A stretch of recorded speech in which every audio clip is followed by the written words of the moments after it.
नमस्कार। सदाझै म प्रवक्ता स्वास्थ्य तथा जनसङ्ख्या मन्त्रालयको तर्फबाट कोभिड-19 को बारेमा अपडेटको लागि उपस्थित भएको छु। आज कुल हालसम्मको टेस्ट चाहिँ 1133 वटा छ। आजको दिनमा आइसोलेसनमा देशभरिमा 79 जना हुनुहुन्छ। हामीले यो कन्ट्याक्ट ट्रेसिङको लागि हिजो मैले भनेको थिएँ 80% जति सम्पन्न भइसकेको छ। त्यो प्रतिशत बढेर करिब 84% सम्पन्न भएको छ। आज चौथो केस धनगढीको पनि स्याम्पल कलेक्सन भइसकेको अवस्था छ, परीक्षणको क्रममा छ। यो विषयमा यो ट्रेसिङ कसरी भइरहेछ वा कतिलाई भएको छ भन्ने धेरै कुराहरू मलाई सोध्नु पनि हुन्छ र त्यो कुरामा केही मिडियाहरूले देखाउनु पनि भएको छ। त्यो हिसाबमा महामारी नियन्त्रण तथा रोकथाममा कन्ट्याक्ट ट्रेसिङ एउटा महत्त्वपूर्ण विषय हो। यस विषयमा सबैको चासो हुनु अत्यन्त सान्दर्भिक छ। यो कन्ट्याक्ट ट्रेसिङ स्वास्थ्य सेवा विभागको एपिडेमियोलोजी तथा रोग नियन्त्रण महाशाखा मार्फत हुने गर्दछ। हामीलाई प्राप्त जानकारी अनुसार WHO को मापदण्ड अनुरूप सङ्क्रमितसँग सम्पर्कमा रहने नजिकका परिवारका सदस्यहरू र अन्य नजिकमा सम्पर्कमा रहने व्यक्तिहरूलाई ट्रेसिङ गरिन्छ। कहाँ हुनुहुन्छ भनेर खोजी गरिन्छ, उहाँहरूलाई क्वारेन्टाइनमा राखिन्छ र आवश्यकता अनुसार परीक्षण गर्ने गरिन्छ। यो सिलसिलामा हालै गरिएका सबै परीक्षणहरूमा परीक्षणको नमुना चाहिँ नेगेटिभ आएको छ र बाँकी जसको ट्रेसिङ हुन बाँकी छ र जो चाहिँ नमुना सङ्कलन भइसकेको छ र नमुना परीक्षण हुन बाँकी छ त्यहाँहरूको रिपोर्ट चाहिँ हामीले पर्खिरहेका छौँ। आज धनगढीमा सङ्क्रमितको परिवार लगायत जम्मा 12 जनाको नमुना सङ्कलन भइसकेको जानकारी त्यहाँको अस्पतालले गराएको छ र परीक्षण जारी रहेको छ। सङ्क्रमितसँग नजिक रहेका सबैलाई एकजना पनि नछुटाएर नमुना परीक्षण गर्ने हाम्रो दायित्व हो। यहाँले औलाउनु भएको कुरामा हामी सजग छौँ र त्यही अनुसार काम गर्दै आएका पनि छौँ। कल सेन्टरको केही अपडेट गराउन चाहन्छु। हाम्रो जम्मा करिब 6900 भन्दा बढी कलहरू एटेम्प्ट भएको छ। त्यो कोसिस गरिएका कलहरूमध्ये हामीले गत 24 घण्टामा 232323 वटा कलहरू चाहिँ एटेन्ड गरेका छौँ र त्यहाँको जिज्ञासाहरू मेटाउने प्रयास गरेका छौँ। ल्याबोरेटरीको विषय अर्को एउटा महत्त्वपूर्ण विषय छ। प्रयोगशालाको हाल चाहिँ पोखरामा यो परीक्षण सुरु भएको छ। 4 वटा परीक्षणहरू त्यहाँ परीक्षण भइरहेको जानकारी त्यहाँको मेडिकल सुपरिन्टेन्डेन्टले गराउनु भएको छ। त्यसै गरी धरानमा चाहिँ 12 वटा नमुनाहरू परीक्षण हुँदैछन्, जो चाहिँ आजभन्दा 4-5 दिन अगाडिदेखि नै सुरु भएको अवस्था छ। त्यहाँ हेटौडामा तयारी अघिसम्म अन्तिम चरणमा पुगेको छ। आज अब केही घण्टामा हामी परीक्षण कार्य सुरु गर्छौँ भन्नुभएको छ र अन्य ठाउँहरू सुर्खेत, धनगढी, बुटवल र जनकपुरमा चाहिँ साथीहरूले त्यहाँ चाहिँ यो मेसिन चाहिँ इन्स्टल गर्दै हुनुहुन्छ। सम्भवतः आज नभए भोलिदेखि चाहिँ त्यो कार्य प्रारम्भ हुन्छ।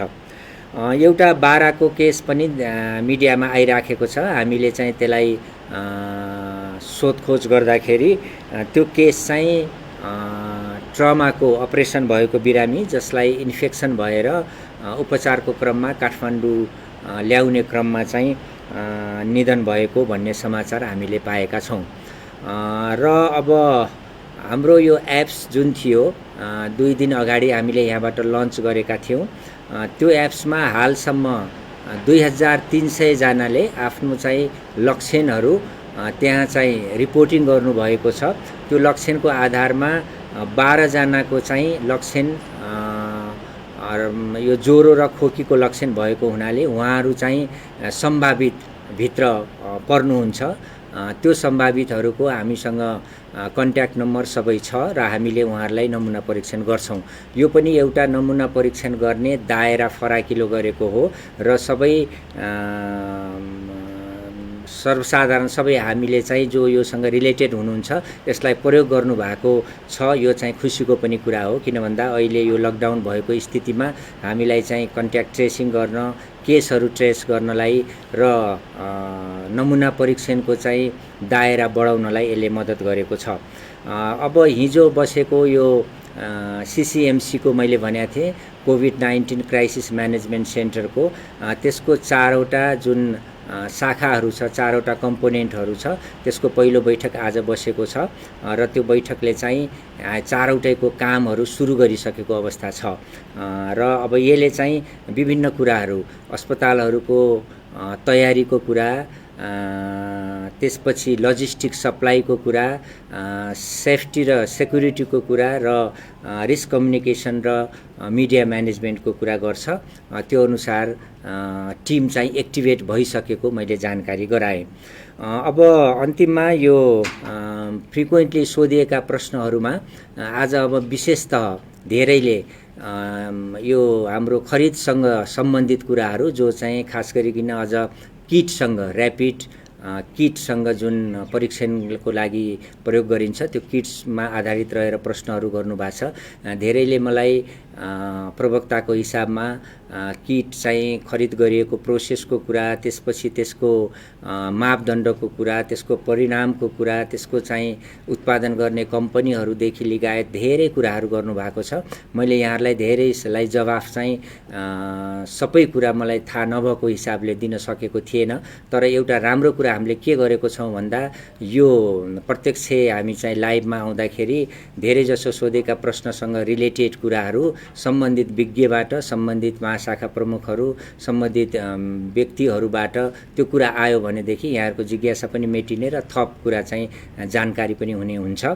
त्यो हिसाबमा आज हामीले चाहिँ हाम्रो स्वास्थ्य सेवा विभागका महानिर्देशकलाई यो किटको सम्बन्धी र समग्रमा लजिस्टिक सप्लाई सम्बन्धी केही कुरा बताइदिन अनुरोध गरेका थियौँ। त्यो हिसाबले उहाँ आउनुभएको छ। उहाँलाई म अब यो फ्लोर दिन्छु। धन्यवाद। नमस्कार, म महेन्द्र प्रसाद श्रेष्ठ, महानिर्देशक स्वास्थ्य सेवा विभाग। नोभल कोरोना भाइरस यो कोभिड-19 को लाई आवश्यक पर्ने सरसामानहरूको विषयमा विगत लामो समयदेखि विभिन्न किसिमको चर्चा परिचर्चा रहिरह्यो। सुरुमा हामीसँग सामानहरूको केही कमी थियो, तथापि सुन्नेको अवस्था थिएन। आवश्यक परेको सबै ठाउँमा विभिन्न किसिमले हामीले सामान पठाएका थियौँ। तर स्वास्थ्य संस्थाले के भयो भने अलि धेरै भएपछि हामी अलि सुरक्षित हुन्छौँ कि भन्ने उहाँहरूको भनाइरह्यो र कतिपय साना स्वास्थ्य संस्थाहरू, हेल्थ पोस्ट अथवा अरू प्राथमिक स्वास्थ्य केन्द्र सबैले त्यो सामानहरूको माग गर्नुभयो, जुन स्वाभाविक पनि थियो र त्यसको लागि अभाव पूर्ति गर्नुको लागि हामीले धेरै प्रयासहरू गऱ्यौँ। जुन बेला यो महामारी सुरु भयो, महामारी सुरु हुनासाथ स्वास्थ्य मन्त्रालयमा माननीय मन्त्रीज्यूको अध्यक्षतामा मिटिङ बस्यो र हामीले खास गरेर नेपालबाट अरू कुरा त थिएन, यो मास्कहरू प्रतिबन्ध लाउनुपर्छ भनेर भन्सार महानिर्देशकज्यूलाई मन्त्रीज्यूले निर्देशन दिनुभयो। त्यसपछि हामीले सामान किन्ने त्यो बेलादेखि सुरुवात गऱ्यौँ। तर बजारमा तुरुन्त सामानहरू थिएन, तर धेरै सानो सानो परिणाममा जति सामान पाइयो सामानहरू किन्दै वितरण गर्दै हामीले गऱ्यौँ र काम चलाउँदै गयौँ। त्यसपछि माघ 25 गते हामीले चेम्सान भन्ने हुन्छ यो चाहिने केमिकल र drugs association, drug supply association उहाँहरूलाई बोलाएर हामीले तपाईँहरूले प्रस्ताव पेश गर्नुहोस्, हामीले चाहिने सामानहरू तपाईँहरूले कति दिन सक्नुहुन्छ, प्रस्ताव पेश गर्नुहोस् भनेर विभागमा मिटिङ गरियो, प्रस्ताव आह्वान गरियो र कसैले पनि प्रस्ताव पेश गर्नु भएन। त्यसपछि हामीले यो प्रक्रियाको सुरुवात हामीले यो फागुनको 23 गते खरिद प्रक्रियाको सैद्धान्तिक सहमतिको लागि, किनभने त्यो बेला विश्वव्यापी महामारी धेरै बढिसकेको र हामीले अलि ठुलै स्केलमा किन्नुपर्ने र हाम्रो त्यो सम्भाव्य त्यसको 3-4वटा कुराहरू छ। कुनै देश जस्तो छिमेकी देश, नजिकैको चाइनासँग नजिकैका देशहरू जहाँ चाहिने यो भियतनाम, थाइल्यान्ड लगायतका देशहरू जहाँ सुरुमा सङ्क्रमण भयो तर महामारी त्यति तीव्र गतिले गएको छैन। कुनै देश महामारी असाध्यै तीव्र गतिले गएको छ र तीव्र गतिले हाम्रो पनि नेपालमा गयो भने कति हामीलाई चाहिन्छ सामान भन्ने हिसाबले हामीले कम्तीमा पनि 1 महिनामा हामीलाई 5000 बिरामीहरू हुनसक्छ देशव्यापी र त्यसको लागि सामानहरू चाहिन्छ भन्ने हिसाबले हामीले योजना गऱ्यौँ र त्यसको सुरुवात हामीले फागुनको 30 गते हामीले सार्वजनिक सूचनाहरू आह्वान गऱ्यौँ। सार्वजनिक सूचनामा 7 दिनको अवधि दिएर टेन्डर आह्वान गऱ्यौँ। आह्वान गरिसकेपछि 19 जनाले त्यो टेन्डरमा बिड गर्नुभयो। गरिसकेपछि उहाँहरूसँग बसेर छलफल गऱ्यौँ। छलफल गरेपछि सबैले तत्काल दिन सक्ने अवस्था कसैले पनि जाहेर गर्नु भएन। कसैले 30 दिन, कसैले 45 दिन, विभिन्न किसिमको समय सीमा उहाँहरूले दिनुभयो। दिइसकेपछि हामीहरूले उहाँहरूले भन्यौँ तपाईहरुले के चाहिन्छ, तपाईहरुको सामान कहाँ छ, चाइनामा छ कि इन्डियामा छ कि हङकङ सिङ्गापुर कहाँ छ, हामी नेपाल सरकारले सहजीकरण गरिदिन्छ, प्लेन पठाइदिन्छ, सामान ल्याउँ भनेपछि उहाँहरूले 3 दिनको समय दियौँ। उहाँहरूले त्यो चाहिने एक प्लेन सामान जम्मा गर्नुहोस्, हामीले प्लेन पठाउँछौँ भन्यो, तर सामान उहाँहरूले जम्मा गर्न सक्नु भएन। भइसकेपछि सामान हामीलाई नितान्त कम भइसकेको थियो र तत्काल औषधि भनेको त उपकरण भनेको त तत्काल अब त्यो सामान नभएर कतिपय संस्थाहरूमा स्वास्थ्य कर्मीले उपचार नगरेको, बिरामी फर्काएको आदि इत्यादि समाचार सायद हामी सबैले सुन्यौँ। त्यसकारण तत्काल सुरक्षाका सामानहरू हामीले उपलब्ध गर्नुपर्छ भनेर हामीलाई यो उच्च स्तरीय समन्वय समितिको बैठक सङ्ख्या 12 मिति 76/12/11 को निर्णय अनुसार हामीहरूलाई तुरुन्त 24 घण्टाभित्र प्रक्रिया सुरु गर्नु भनेर निर्देशन प्राप्त भयो र हामीले तुरुन्त प्रक्रिया सुरु गऱ्यौँ र सबै इच्छुक महानुभावहरूलाई मन्त्रालयमा बोलाइयो। 13 गते माननीय मन्त्रीज्यू श्रीमान सचिवज्यूको उपस्थितिमा लगभग 35 जना सप्लायरहरू बसेर हामी छलफल गऱ्यौँ। कसले के दिन सक्छ, कसले के दिन सक्दैन भने हामी छलफल गऱ्यौँ। छलफल गरिसकेपछि त्यहाँ चाहिने सामान्यतया तत्काल केही सामानहरू उपलब्ध गर्न सक्ने 7 जना सप्लायरहरू आउनुभयो। तर 7 जना सप्लायरहरूलाई फेरि हामीले छुट्टै राख्यौँ।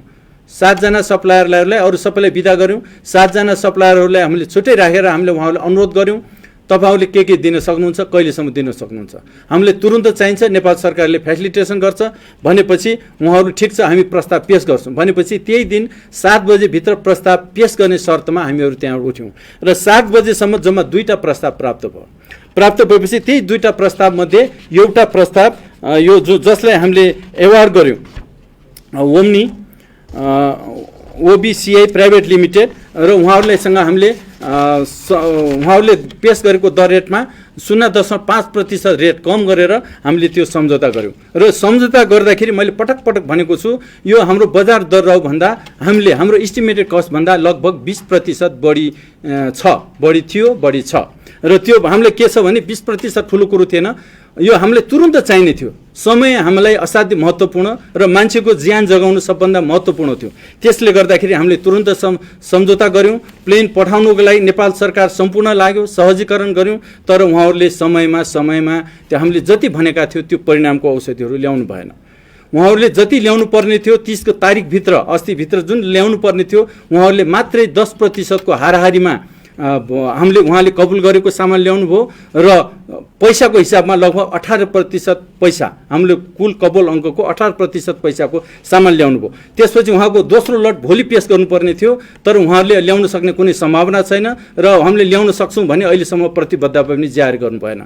त्यो भइसकेपछि आज मैले त्यो सम्झौता रद्द गरेको छु। सम्झौता रद्द गरेर उहाँहरूको धरुती जफत गर्ने र कालो सूचीको लागि अगाडि प्रक्रिया पठाउने भन्ने निर्णय भएको छ र त्यसपछि अब तुरुन्तै हामीहरूले अर्को प्रक्रिया भोलि सुरु गर्दैछौँ। हामीसँग पहिलाको टेन्डरका साथीहरूलाई फेरि हामीले बोलाएका छौँ।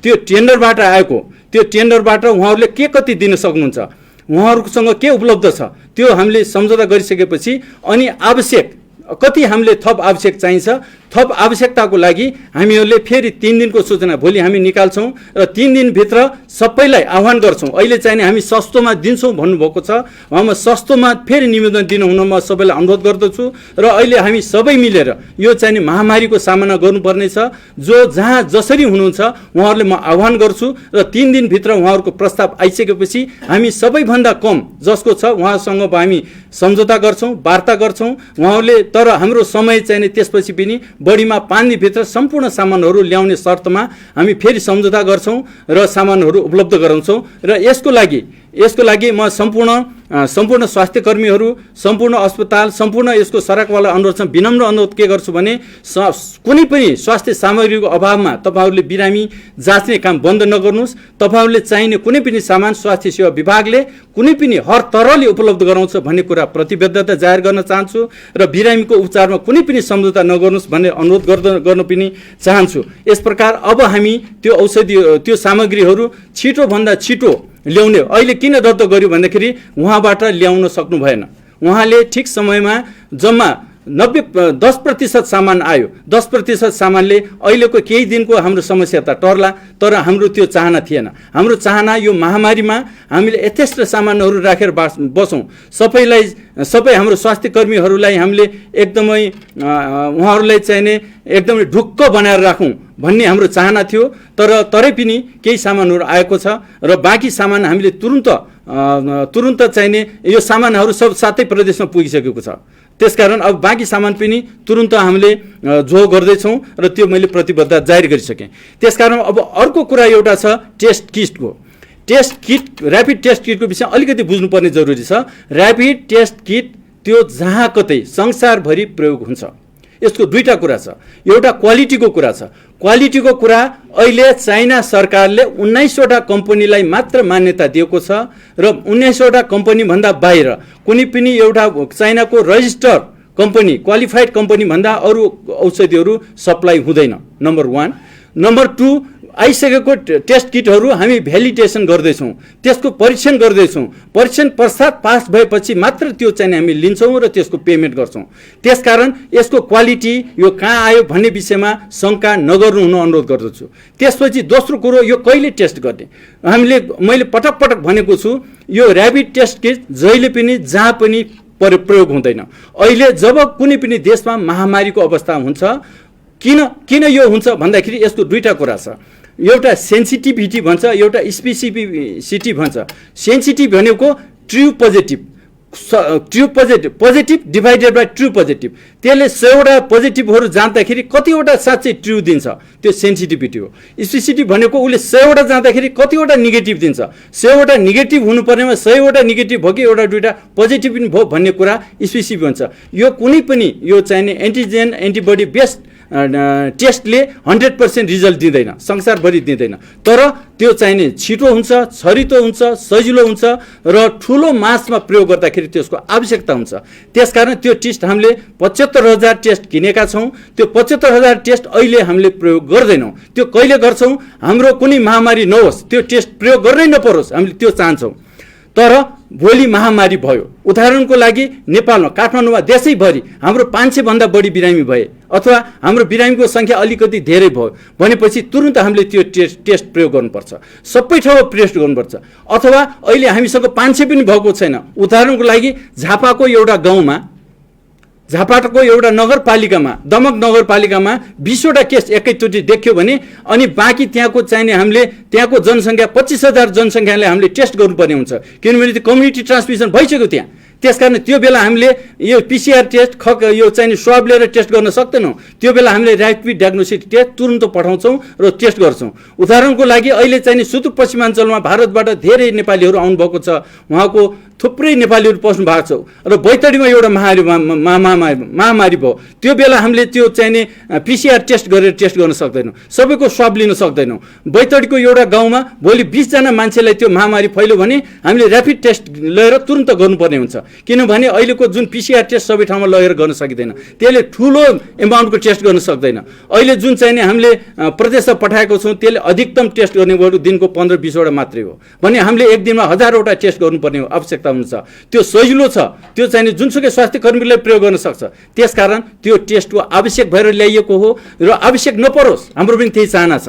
त्यो चाहिने भोलि कसै कुनै नेपालीलाई त्यो रोग नफैलियोस्, बरु त्यो खाल्टोमा खनौँ, हाम्रो पैसा अलिकति खेर जान्छ। तर हाम्रो त्यो चाहेर हुँदैन, भोलि चाहिँ महामारी हुनसक्छ। त्यो महामारीको अवस्था मैले भने जुम्लामा हुनसक्छ, हुम्लामा हुनसक्छ, भोलि चाहिने ताप्लेजुङ, पाथर, सोलु कुनै पनि ठाउँमा हुनसक्छ, सप्तरीको एउटा गाउँमा हुनसक्छ। त्यो बेला ऱ्यापिड टेस्ट किट हामी बोकेर जान्छौँ। मैले भने देशभरिको अवस्थामा एउटा धेरै बिरामी भयो भने हामी सुरु गर्छौँ। कुनै एउटा पार्टिकुलर फोकल पोइन्ट भन्छ, फोकाइ भन्छ के, कुनै एउटा प्युठान जिल्लाको एउटा गाउँपालिकामा 50 जनाले सङ्क्रमित भयो, त्यो बेला त 50 जनाले कतिलाई सारेछ, त्यो बेला 5000 जनाको टेस्ट गर्नुपर्ने हुन्छ। त्यसकारण हामी जे गरेका छौँ त्यो चाहिने अन्तर्राष्ट्रिय अनुभव, अहिले विज्ञानले दिएको हामीलाई ज्ञान र अन्तर्राष्ट्रिय सल्लाह सुझाव र अरू देशले के गरिरहेको छ त्यो आधार मानेर हामीले गरेका छौँ। र त्यसकारण म यहाँ विनम्र अनुरोध गर्छु, ठिक छ तपाईँहरूले हरेकले प्रश्न उठाउनु पाइन्छ, तर त्यो प्रश्न अलिकति बुझेर उठाउनुपर्छ र त्यसको चाहिने सकारात्मक नकारात्मक प्रभावहरू हामीलाई सोध्नुहोस्, सिधा फोनबाट सोध्नुहोस्, हामी जवाफ दिन चाहन्छौँ। र यसबाट चाहिने मेरो विनम्र अनुरोध के भने जनतामा एउटा नकारात्मक सन्देश नजाओस्। यो चाहिने नेपाल सरकार, स्वास्थ्य तथा जनसङ्ख्या मन्त्रालय नेपाल र नेपालीको स्वास्थ्यको लागि दत्तचित्त छ, दिनरात होल टिम लागिरहेको छ र उहाँहरूको मनोबल बढाइदिने काम हामी सबैले गर्नुपर्छ। कुनै मैले पटक पटक भनेको छु, कुनै गलत काम भएको छ त्यसलाई जरुर हात उठाइदिनुहोस्, जरुर त्यसलाई औँला ठडाएर चाहिने तपाईँहरू भनिदिनु सक्नुहुन्छ। तर अब यसमा के छ भने यो महामारीको बेलामा मान्छेलाई चाहिने अलिकति दुखित गराउने कुराले अरू धेरै असरहरू पर्छ। यही मैले विनम्र अनुरोध गर्दै मेरो भनाइ राख्छु। धन्यवाद, नमस्कार।